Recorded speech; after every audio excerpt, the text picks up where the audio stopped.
ఈ వాక్యాన్ని వీక్షిస్తున్న సహోదరి సహోదరులందరికీ క్రీస్తు పేరట వందనములు.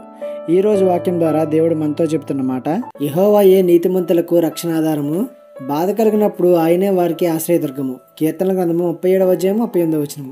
నీతిమంతులకు యెహోవాయే రక్షణాధారమంట. వారికి శ్రమ వచ్చినా బాధ వచ్చినా ఆయనే ఆశ్రయదుర్గమట. నీతిమంతుడు ఏ తప్పు చేయడు, ఒకవేళ చేసినా ఆ తప్పుని ధైర్యంగా ఒప్పుకుంటాడు. ఇక ఇలా ఉంటే ఈ లోకనాథులను ఆశ్రయించాల్సిన అవసరం ఏముంది చెప్పండి. నీతిమంతుని జీవితంలో ఏం సంభవించినా మొదట వాడికి గుర్తు వచ్చేది పరమ తండ్రి ప్రాణం ఇచ్చిన యేసయ్యే. కాబట్టి వాడు ఖచ్చితంగా దేవుణ్ణి మాత్రమే ఆశ్రయిస్తాడు. మరి మన సంగతి ఏంటి?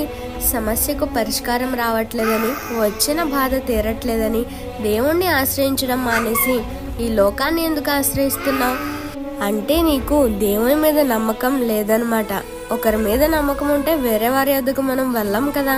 నువ్వు ఏ స్థితిలో ఉన్నావో చూసుకో.